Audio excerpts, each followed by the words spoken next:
जिहादी गैंग और जाकिर नाइक का गठजोड़, धर्म के नाम पर मुसलमानों को भड़काने का खेल कब तक? इस्लाम के नाम पर कब तक जहर फैलाएगा भगोड़ा जाकिर नाइक? आखिर कब तक धर्म की आड़ पर फैलाया जाता रहेगा जहर?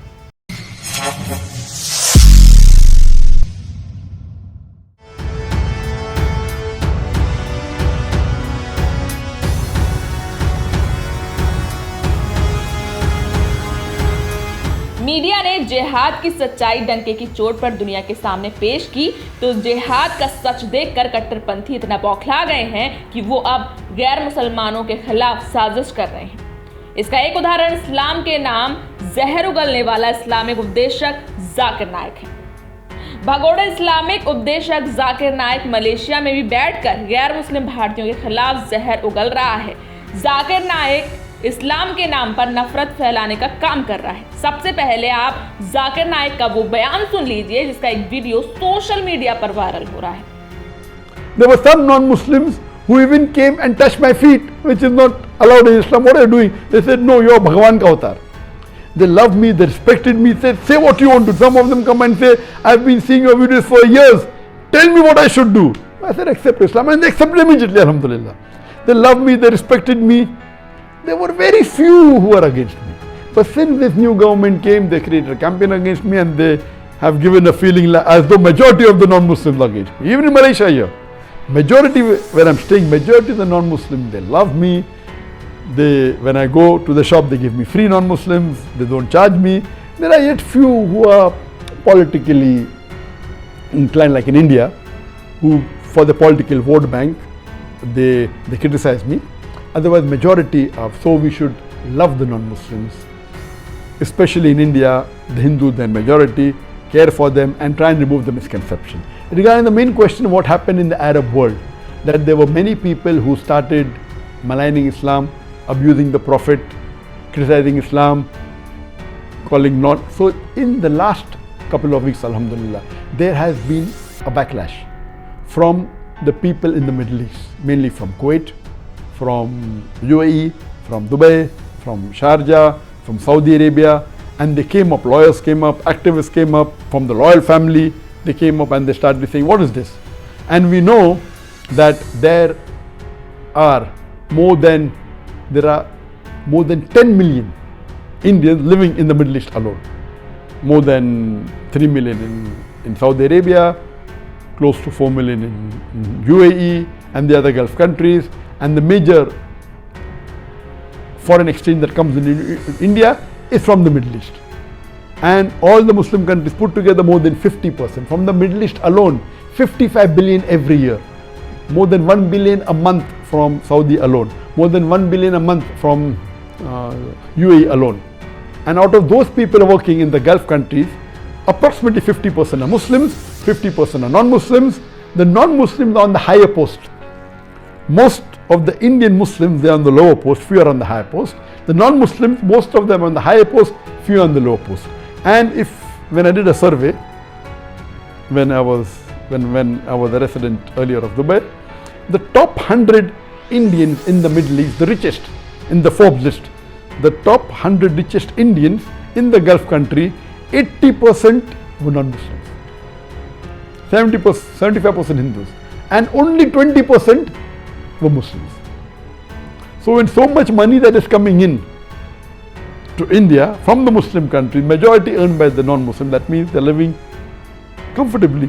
I don't know of any single case in any of the Muslim countries or the Gulf country where a Hindu was forced to say Allahu Akbar, never. But here the Muslims are forced to say many things which are against Islam, like Jai Shri Ram, etc. So the backlash came and there was a warning that if anyone is caught on the social media, the non-Muslims, mainly most of them were Hindus from India belonging to, who are the supporters of the BJP. According to me, most of the Indians, the Hindus, they love Muslims. According to me. Even today, there's a small percentage of Hindu, maybe before BJP came to power, maybe 5% who are against Muslims. And maybe 15% were in favor, always supported, and 80% were neutral, but they had no problems with the Muslims. When the BJP came to power, the percentage increased. Now I believe maybe 15% in the first election, after election 10%. Now when they won the second election, maybe 15% against, hardcore against Muslims, the Hindus. And the percentage favoring now has reduced from 15 according to me, maybe 5%. Fear of backlash from the government, being arrested, and 80% are neutral and afraid to speak.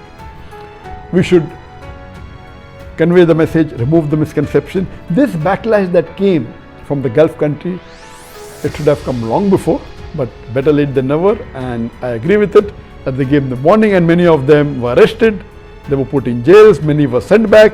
How can you criticize the beloved Prophet, speak against the Quran, the country where you're staying, which is giving you bread and butter? They are not forcing you to say anything to do about Islam. You are living comfortably, you are not paying any income tax, you are sending most of your earnings back home. So I am very much positive.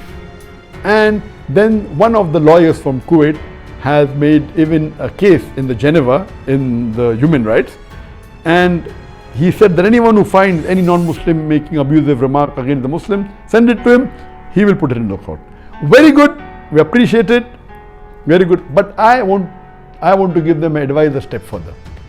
Besides collecting all the non-Muslims who are speaking against Islam on the social media, though in percentage wise they may be few, let me tell you, even the non-Muslims who are against Muslims in the Muslim countries, Gulf countries, would not be more than 10%, according to me. And speaking in the media would be just 2 or 3%. So this lawyer said, let's accumulate data bank of all the non-Muslims who are speaking against Islam and see to it they're brought to task. I would like to tell them that go a step further.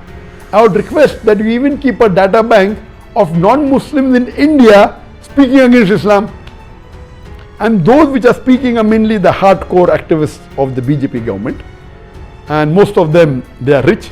And let me tell you that most of the politicians of India, they have their money stored in UAE, in the Gulf country, most of them. And most of them, majority those of the non-Muslims who travel abroad, more than 50% they visit the Gulf country or the Muslim countries. I would suggest to that Kuwait lawyer that even collect the data of all the negative remarks and abusive of all the non-Muslims in India and keep a data bank and store it into the computer. Next time if they come to the Gulf country, whether it be Kuwait, whether it be to Saudi Arabia, whether it be to Dubai, whether it be to Indonesia, in the data bank it should be mentioned, okay, now they have abused the Prophet, which is not permitted by law, and they have abused Islam, bid them to task, have a case against them, arrest them and put them behind bar. And when you do this to 5 or 10 people, believe me, majority of them will stop, because they travel to Muslim countries. If not majority, at least 25% will stop. Make it public that we have a data bank, don't reveal the names.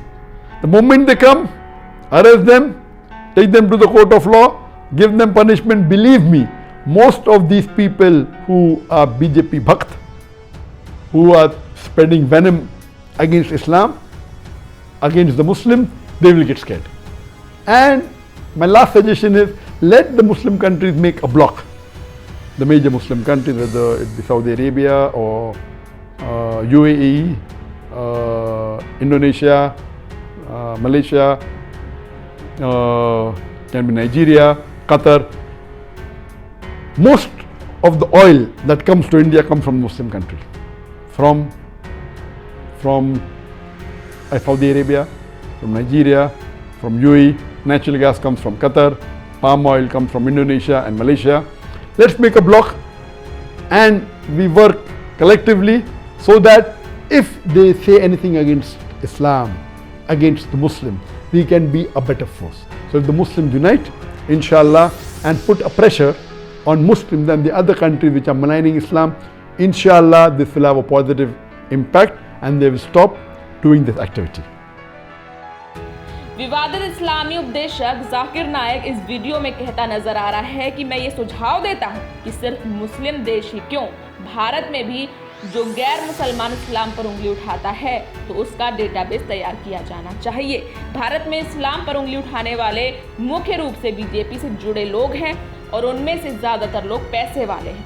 मैं बताता हूं कि ज्यादातर भारतीय नेताओं का पैसा UAE खाड़ी के देशों में रखते हैं और उनमें से विदेश दौरे पर जाने वाले आधे से ज्यादा लोग मुस्लिम देशों या खाड़ी देशों का दौरा करते हैं। जाकिर नायक ने ये सलाह भी दी है कि भारत में भी जो गैर मुसलमान इस्लाम पर उंगली उठाता है उन पर केस कीजिए और उन्हें जेल भेज दिया जाए। जाकिर ने कहा कि मैं कुवैत के वकील को सलाह देता हूं कि भारत में उन सभी गैर मुस्लिमों का डेटाबेस तैयार करके कंप्यूटर में स्टोर कर ले। अगली बार जब भी वो किसी खाड़ी देश में आए उन पर केस कीजिए और उन्हें गिरफ्तार कर सलाखों के पीछे भेज दीजिए। देश से फरार जाकिर नायक ने धमकी भरे अंदाज में कहा है कि अगर 5 से 10 लोगों के साथ ऐसा हुआ तो ज्यादातर लोग इस्लाम पर उंगली उठाना छोड़ देंगे। कम से कम 25% लोग तो डर ही जाएंगे और वो इस्लाम पर टिप्पणी नहीं करेंगे। यानी इस तरह के विचार जाकिर नायक जैसे लोग ही देते हैं और फिर उनके ही इशारे पर भारत और पाकिस्तान में बैठे जिहादी सच बोलने वालों को धमकी देते हैं। आपको बता दें कि जाकिर नायक 2016 में भारत छोड़कर भाग चुका है। जांच एजेंसियां उसके खिलाफ देशद्रोह और मनी लॉन्ड्रिंग जैसे गंभीर मामलों की जांच कर रही है। लेकिन जाकिर नायक जैसे इस्लाम के ठेकेदार बिना किसी खौफ के जिहाद के उस मॉडल पर काम कर रहा है जिसे मीडिया लगातार एक्सपोज कर रही है।